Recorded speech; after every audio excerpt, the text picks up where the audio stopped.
What would you do, boys and girls, if you were walking all by yourself down a lonely road and a great man-eating beast jumped out from behind a rock and started toward you? Yes, a lion! Now, that's just what happened once to a young man named Samson. And what did he do? And more, what happened afterward? That we shall soon hear in the story of Samson and the Lion.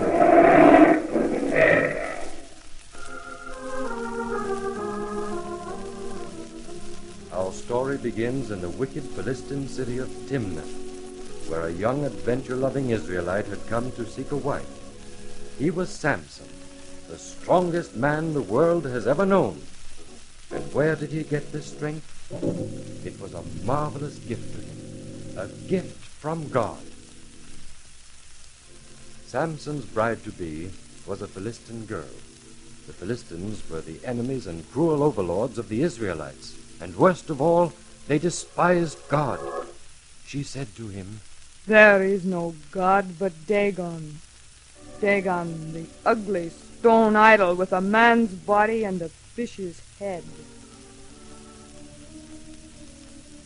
As was the custom, Samson brought his parents to Timnath to meet his bride-to-be. It was a long journey. After Samson and his father and mother had gone some distance, he left them by the roadside to rest, while he climbed off alone into the hills. He had not gone far before suddenly he heard a fearful growl. A lion! Samson stopped to listen, and then he saw it. A huge beast charging down upon him to kill him. What was he to do? He had no weapons, only God's gift of courage and strength. But this was enough, more than enough. The lion sprang and knocked him to the ground. Samson reached out for the shaggy throat. The beast twisted out of his grip and lunged again. His great fangs bared to sink into the boy's flesh.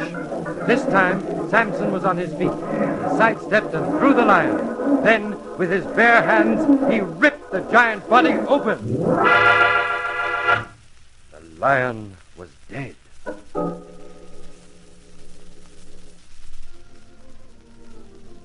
Samson did not tell his parents about the lion. For a long time he kept it a secret. But one day it was found out. And when it was, horrible things happened.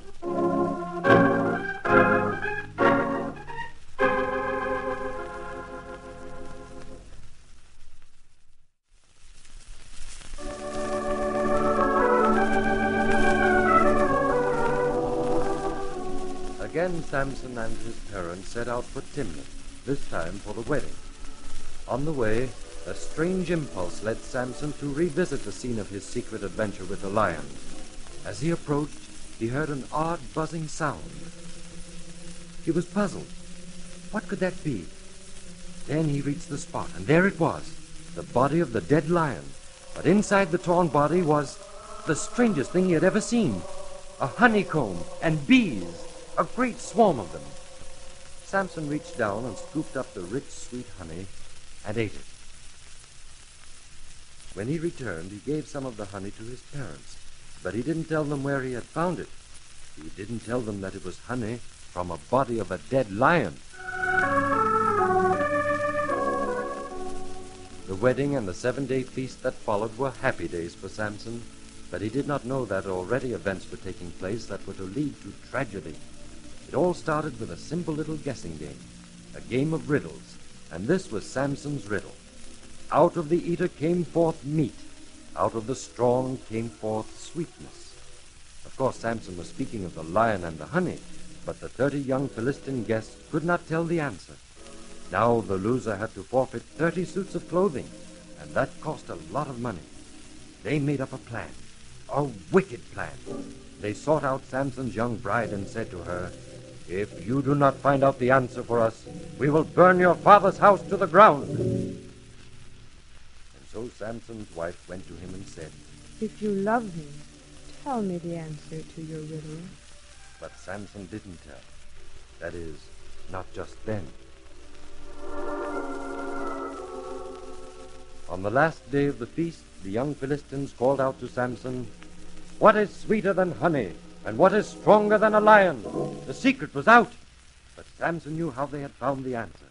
He turned angrily to his wife, but she only laughed at him. They made me do it. But even so, I am glad. We Philistines do not lose wagers to Israelites. But the Lord had given Samson great physical strength for a purpose, to strike against those who denied God, the Philistines. And Samson did. He paid his wager, but the 30 garments he threw before them came from 30 men in the neighboring Philistine city of Ashkelon, 30 dead men. And who killed them? Samson.